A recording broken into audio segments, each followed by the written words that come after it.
Contenido dañino o peligroso. Derechos de autor. Privacidad. Políticas de la plataforma. Regulación gubernamental. Seguridad digital. Cifrado de extremo a extremo. En tiempos de redes sociales, ¿la libertad tiene límites?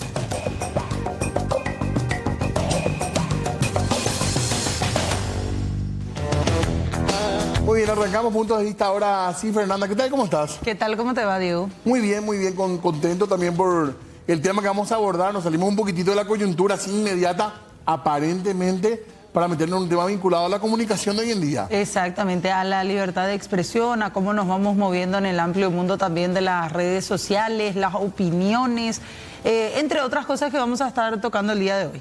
Asimismo, así que atentos a esto, tenemos como un disparador, podríamos decir, que tiene que ver con una situación que se da con uno de los hombres que manejan Telegram. Sí. Una plataforma de comunicación, podríamos decir, ¿verdad? Exactamente, el CEO de Telegram, Sí. que fue detenido durante el fin de semana en un aeropuerto. Queremos hablar un poquito de eso. Pavel Durov es quien compareció, de hecho, también el fin de semana respecto a este tema ante un tribunal, porque fue detenido en un aeropuerto de París por delitos relacionados al servicio que presta esta aplicación que es Telegram. Asimismo, dicen que conspira contra la seguridad.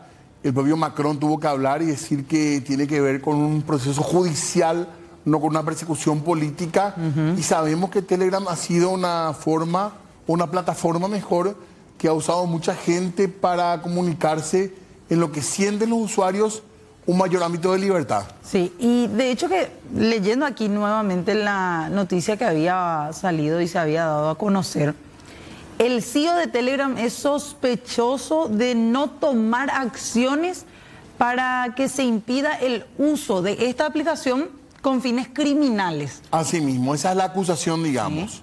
Entre otras tantas cosas. Y acá entra Rusia, acá hay un montón de factores también de la geopolítica a nivel internacional, pero por supuesto nosotros también queremos hablar un poquitito de lo que tiene que ver el punto de vista de los derechos humanos y la comunicación y la libertad de expresión también. Exactamente, por eso queremos ampliar un poco la charla también a no solamente esto que ocurría con el CEO de Telegram, también a esa libertad de expresión en redes sociales, los límites que se puede, que no, y para eso tenemos invitados aquí, Diego. Así mismo, ya la bienvenida a Oscar Ayala, es abogado, es especialista en derechos humanos y le agradecemos muchísimo que esté acá con nosotros el querido Oscar. ¿Cómo está, Oscar? Bienvenido. Bien, muchas gracias, Diego, Fernanda, por la invitación, un gusto estar con ustedes. Teníamos como un panorama más familiar para nosotros, ¿verdad? Con los medios tradicionales, Claro. con nuestra constitución, con nuestras leyes, nos movemos con cierta, ya digamos, conocimiento del terreno, pero se abrió la cancha, ¿verdad? ¿Por qué hablamos de derechos humanos cuando hablamos de una plataforma, por ejemplo, de comunicación? ¿Se puede hablar de eso, Oscar?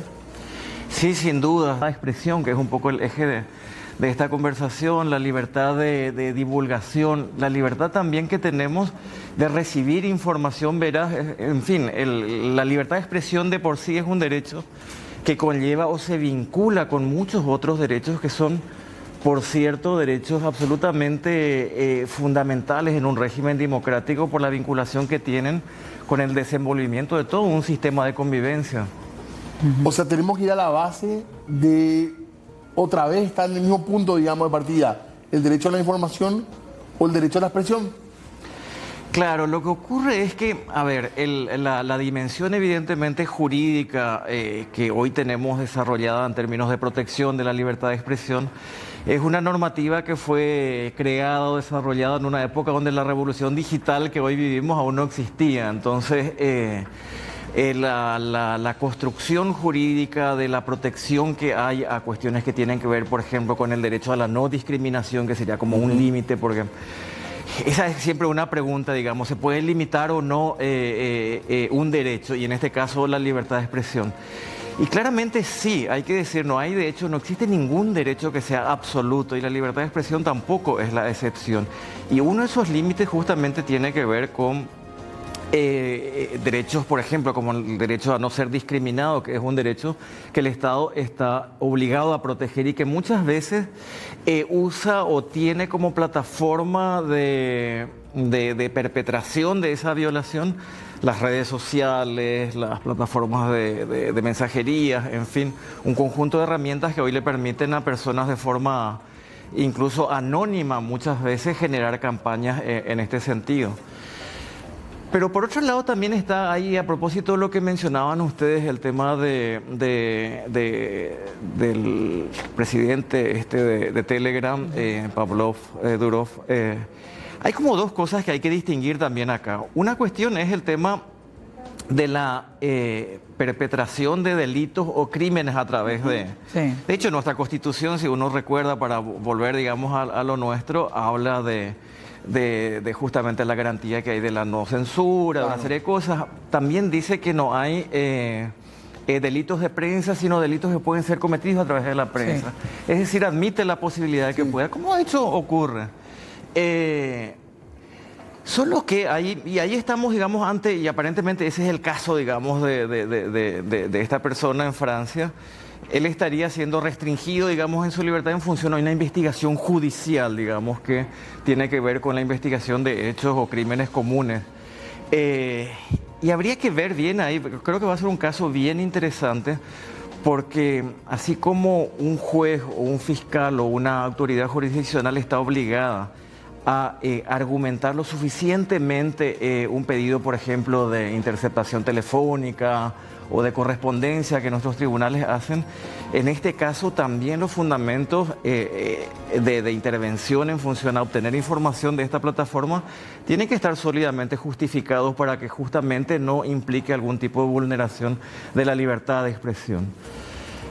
Pero ese es un aspecto, digamos, de que bueno, judicialmente, más allá de la credibilidad o no de los sistemas judiciales, hay como un marco dentro del cual se puede generar un debate de derecho.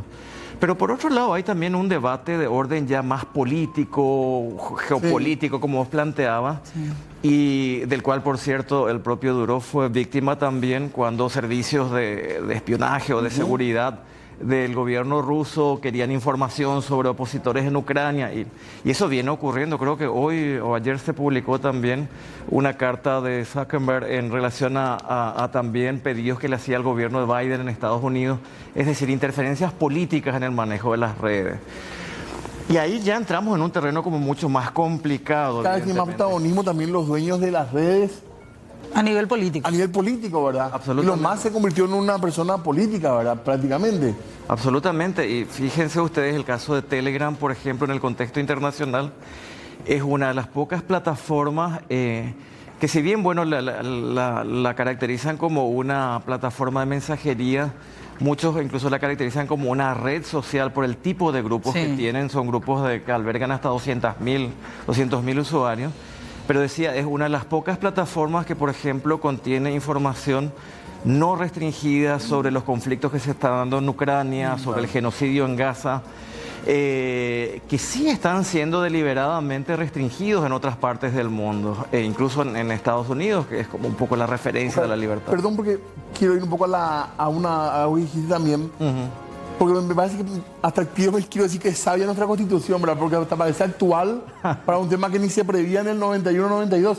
Pero el derecho a informarse se puede comparar con el derecho al acceso a la Internet, por lo que hoy se considera como un derecho básico también, ¿verdad?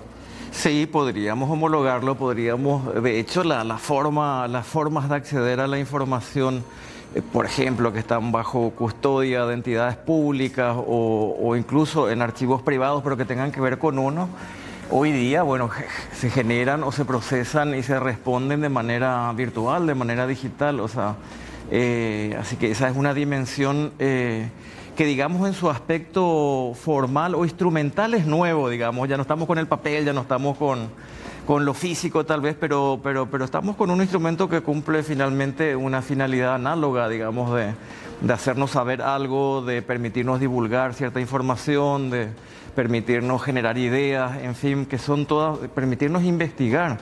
Y el ciudadano que tiene que saber, el que usa una red social o el que usa una plataforma de comunicación como WhatsApp o como... puede haber control sobre lo que una persona... Si yo te escribo a vos, le escribo a Fernanda algo, alguien puede estar mirando, finalmente alguien puede estar controlando realmente, no solamente tecnológicamente, sino a nivel de derecho. Ese es un vacío que hoy tenemos en nuestro país, por ejemplo, en relación a una cuestión muy básica como el tema de los datos personales, por ejemplo. Hay un proyecto de ley que está como muy avanzado, pero que no ha sido aprobado en ese sentido, que sería como un paso fundamental. La tendencia en general en el mundo es el de establecer marcos regulatorios sobre la utilización de las redes sociales, en general sobre toda la dimensión digital que existe. La Unión Europea, de hecho, tiene una ley de servicios digitales, casi todos los países van adoptando ese tipo de normativa. Es decir, la tendencia es regular, digamos. El problema está cuando esa regulación que si bien que puede estar muy bien pensada en función a proteger, como decía al comienzo, a una persona o a un grupo de personas de ataques por su situación de vulnerabilidad o de discriminación, muchas veces también en el marco de determinados sistemas políticos son utilizados para tareas de espionaje, para tareas de extracción de información que sea de utilidad electoral, para un montón de cosas que han ido cobrado Estado público en estos últimos años. Entonces, finalmente, como yo suelo decir, el problema muchas veces no pasa, o entender a veces este tipo de situaciones no pasa necesariamente por analizar el derecho en sí, sino el sistema en el cual opera ese derecho. Si es un sistema garantista en términos democráticos, posiblemente nuestros derechos van a ser resguardados, pero si ese derecho opera en un régimen autoritario, un régimen sesgado, nuestros derechos van a ser necesariamente violados en función a los intereses de grupos o de sectores. Bueno, queremos sumar también a la charla a Miguel Ángel Gaspar. Él está a través de un contacto vía Zoom también con nosotros. Lo queremos así. Y quedó un poquito aquí en la nebulosa, un poco terminar de escuchar lo que decía Óscar Ayala sobre esta situación. Mencionábamos los discursos de odio, los mensajes también que se van generando en redes sociales y que ya marcan esa pauta, cruzan esa delgada línea, por así decirlo, entre la libertad de expresión también. Totalmente, porque ahí está, o sea, con el tema de los discursos de odio que son dirigidos hacia colectivos, de repente, que sean mujeres, indígenas, personas trans, colectivos nacionales, en fin. De hecho, el Pacto de Derechos Civiles y Políticos, que es un poco uno de los instrumentos que protege la libertad de expresión, exceptúa justamente bajo la protección del artículo que se refiere a la libertad de expresión, todas las manifestaciones de racismo de tipo nacional, religioso, étnico, ese tipo de cosas. En función justamente a poder evitar el tema de los discursos de odio.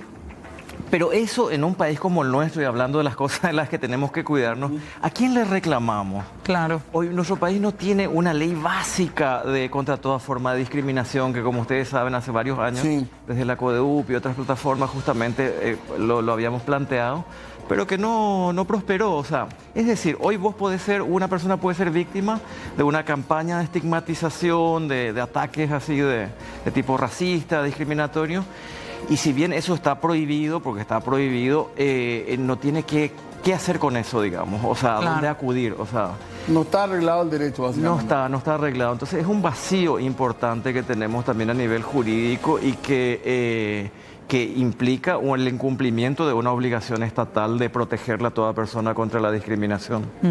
Y ese es un límite de la libertad de expresión, es uno de los límites que tiene. Miguel Ángel Gaspar, que todavía nos acompaña allí también, para ir cerrando un poco esta charla, decir lo que mencionábamos también, la importancia de tener ese tipo de protección también a través de los medios digitales. Y trabajo legislativo además, ¿verdad? Claro. Ambos en el tema. Sí. Yo acabo de subir al Uber y no hay luz, pero estoy acá, firme.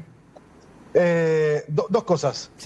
Yo entiendo la postura de nuestro amigo allí, pero yo como tecnólogo trabajo para las personas y hay personas vulnerables. Por eso es que el discurso de odio a veces hay que tomarlo con pinzas y requiere una reglamentación, una legislación, un conocimiento de una sociedad robusta. Si no, vuelvo a poner el ejemplo de Argentina, puede pasar lo que pasó allí y que teníamos una policía del pensamiento. Con respecto al tema de la legislación, no solamente es importante la legislación, sino que es importante el ente contralor, porque fíjense lo que pasa ahora. Tenemos una ley de protección de datos crediticios, la 6534, y los entes que tienen que controlar su cumplimiento son SEDECO y BCP. BCP se encarga de la banca, pero SEDECO no tiene recursos para que las personas puedan acudir y poder reclamar por la trazabilidad de sus datos. Eso no puede pasar con una ley de protección de datos personales. Totalmente. Bueno, O sea, los tiempos nos exigen estar ayornados también en términos legislativos. Tenemos que continuar la charla. Gracias, Miguel, muy amable de tu parte. Un gran abrazo, que estemos bien, saludos. gracias. Saludos. Bueno, cerramos de esta manera la charla. No sé si queda algo pendiente, Oscar, por favor. Para... No, tal vez esto que ustedes mismos señalaban, o sea, claramente hay una gran tarea que hacer a nivel legislativo, a nivel de adecuación del marco Aquí legal, local, ¿verdad? a nivel local. Pero a nivel local pensado también en clave internacional. O sea, hoy día la discusión jurídica en torno a la regulación de las redes, en fin, a los derechos digitales, se está pensando globalmente. O sea, evidentemente va a ser imposible hacer una ley absolutamente local cuando que estas empresas que administran las plataformas o las redes son realmente transnacionales. Pero el hecho que sintamos que una persona es detenida en Francia puede afectar nuestros derechos de expresión o de información, ya marca que realmente estamos en un problema global, ¿verdad? Definitivamente, definitivamente. Bueno, gracias, Oscar. Oscar. Gracias, Diego. Gracias, Fernanda. Gracias por venir. Tenemos que hacer una breve pausa. A la vuelta seguimos con más.